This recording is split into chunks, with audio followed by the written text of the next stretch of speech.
What's going on, guys? Welcome back to another video here on my little old channel. Back at work, so more videos in the car.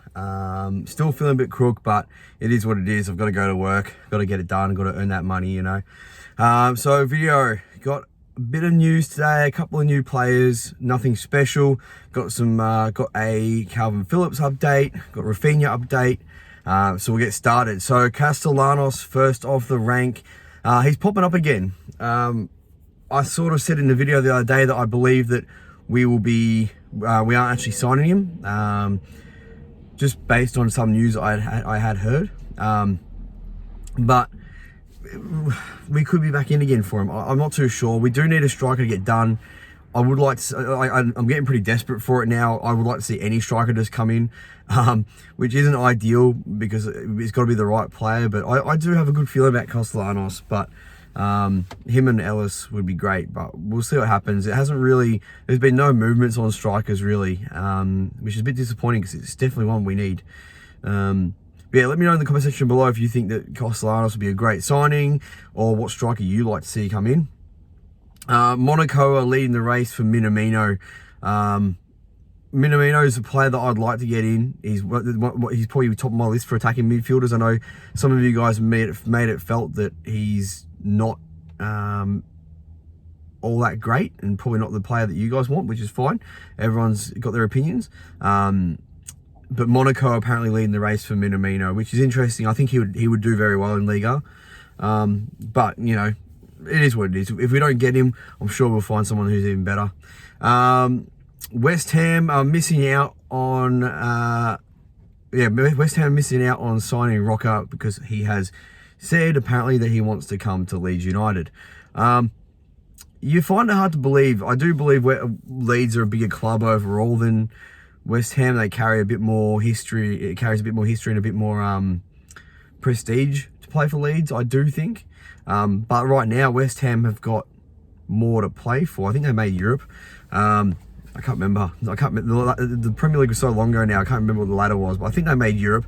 So they do have Europe for Roca to play in, which is what surprised me that he would choose us over West Ham. But maybe money was a problem. Maybe West Ham didn't want to offer him anything. Maybe he knew he'd be a bit part player there, whereas at Leeds he'd probably be a starter if he can stay fit.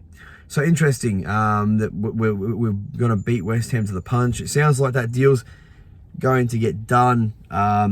But at the same time, I've also heard Phil Hayes say that it's all a bit smoke and mirrors at the moment. So I'm not too sure. And with Leeds, as you guys know, with Leeds United transfers, it's usually the ones we don't see coming that happen. This has got a bit of the Rodrigo to Pauls to it, where we're waiting all summer for it to happen and it doesn't. So we'll see. But it's, from what I'm hearing, it's getting closer and closer. But from what other people have said, it's just smoke and mirrors. I think Phil Hayes might have said that it was a bit of smoke and mirrors as well, but who knows? Well, I guess we'll find out in the coming, probably within the next sort of 5 days. I think we'll probably know a bit more about the Roca and what's happening there. So Colin Dagba, I believe is how you say it. PSG right back, 23 years old.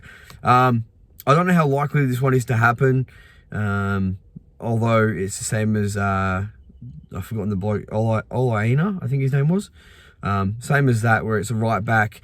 Just brought Christensen in. I don't know if maybe he was on as a Leeds United target before we got Christensen, and this is where this link's come from. Or we are looking at him as a right back, because Christensen's a big lad. You probably could play him across the centre halves as well if you need to. Like, he's going to be adaptable, I believe. And if you can't play centre half, then he's a big boy.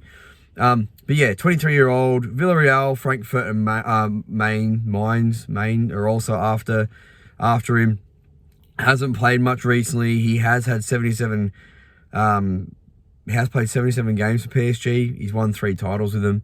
Hasn't always been the starting centre half, starting right back. But I don't know if that one happens. I don't think. I think he probably cost a bit as well because he still is only 23. So I don't think that's really one for that's gonna happen, but it's popped up, so I thought I'll let you guys know about it. Next off the rank, Rafinha rejects Arsenal, which I said that, and I think most of you guys would have said it anyway. He was never going to go to Arsenal. I don't know where he fits at Arsenal. Even if he did, even if Saka wasn't there, I don't think he would choose Arsenal anyway. Being Brazilian, I think he's got his heart set on La Liga. Conor McGilligan at One Leeds said that he was a Real Madrid fan when he was younger, like Rafinha was, not Conor. Which would be interesting that he's choosing Barcelona at the moment. If you're a Real Madrid fan, yeah, I don't know. But there could be a Real Madrid bid that comes in for him. Who knows if they catch wind that he's a fan. But yeah, he was never going to go to Arsenal. If he went to the Premier League, it was going to be like a Liverpool or whatever. They've signed Darwin Núñez, so I don't think it's likely, unless they get rid of Salah, that Rafinha would come in. So yeah, I'd like to see him go to La Liga and not go to a Premier League team. That would be the ideal. But at this stage, I think we need to get the money in for him and get him moved on, because I think he is adaptable to play at a centre attacking midfield spot. But at the same time, if we can get the 60 million in for him and buy an attacking midfielder, like maybe one or two of them, or attacking midfielder or a DM, it might be worth selling up on Rafinha. I'd like him to stay if he can adapt to the attacking midfield spot. I would rather him stay, but I'm speaking realistically, as in he doesn't really want to stay, I don't think. And yeah, I actually saw one of the I won't name who it is, but I saw a channel speaking about why Rafinha should go to Manchester United, because he doesn't owe the Leeds United fans anything, and or the club anything, and he doesn't care about the rivalry, which I think that's a crock of shit. I do think there'll be a part of him that doesn't want to go to Manchester United, because I do think he loves the club. He fought for the club. He fought hard in games. He's put his heart on his sleeve, and I do think he loves the supporters. So I do think it would be a tough decision. Whether he does it or not, I don't know, but I don't think that's quite an easy decision like some of these pundits online are saying. I think I think Rafinha does have love for Leeds United, and I think he is and always will be a Leeds United fan now. I think it'll be his English team. Why not? But yep, so move on. So we've slapped a £30 million price tag on Harrison, apparently. That's probably fair. We bought him for 15 million, had him on loan for 3 years, finally bought him for 15 million. He's been okay this season, nothing special. He's been inconsistent as usual, but we've slapped 30 million on him. I think that's probably a fair price. Whether that happens or not, I don't know.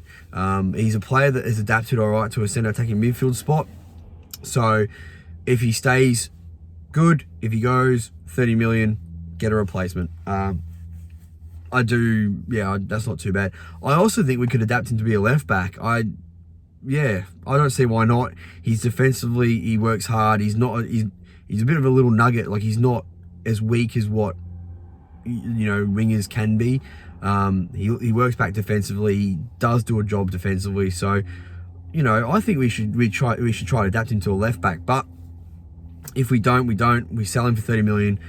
We just go get a new attacking midfielder in, or whatever, a new left back, whatever they want to spend the money on. But they need to reinvest whatever they bring in. That's key this year. Now with the Haaland deal being done for Manchester City, is Phillips next in line for Man City to buy for signing number 2. Again, I've already spoke about this. I don't know. He becomes a bit player. I don't know if he would leave Leeds to do that, but he would work well under Pep Guardiola. He would thrive. I wouldn't think that he would go, but I don't know. I don't know him that well. I obviously don't know him at all, so I don't know what his thoughts are.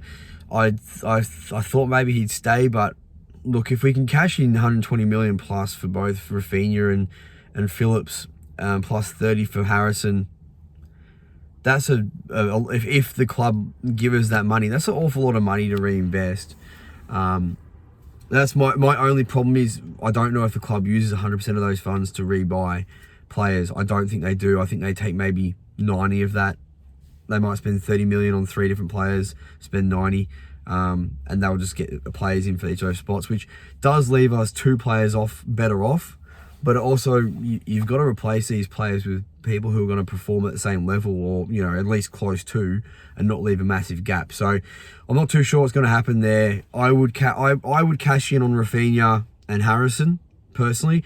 I like Jack Harrison, but he's inconsistent. So I would personally get the 30 million for him and 60 for Raf. That's 90 million, and if I was the board, I'd be splashing that back into the club. Obviously, I don't know the finances, but if we made £20 million last financial year, then I'm sure they can spend that money without it being an issue in financial fair play.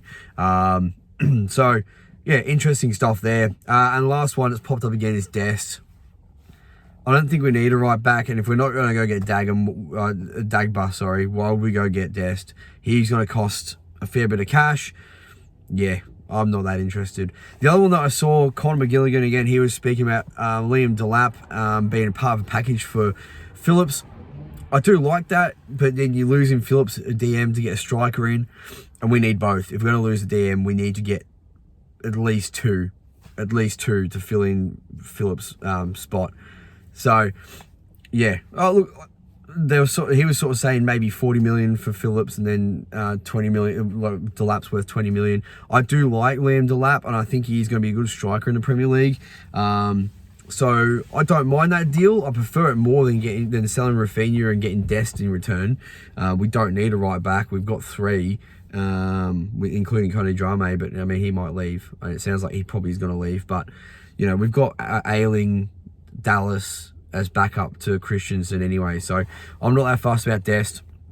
But yeah, so we'll see what happens. Maybe Liam Delap will be the one that comes in. Like Connor said, I like to credit the people that I've watched. Not so much the articles, but I'm going to credit at least if I've seen it on a video and it's come from him, I'll credit it towards him. So check out his video if you want to hear more about what he has to say. But yeah, I don't mind that deal so much. Yeah, if you enjoyed the video, drop me a like, comment, subscribe. Thank you to all you returning subscribers. I'm slowly churning out the content, trying to keep it consistent, because you guys enjoy it, and I love making these videos for you guys, and yeah, really enjoying doing the YouTube. So yeah, drop me a like, comment, subscribe, and I will get a video out tomorrow, hopefully, if there's enough news. If not, you'll see me on Thursday. Yeah, today's Tuesday, so it'll be Thursday. Yeah, have a good one. Peace.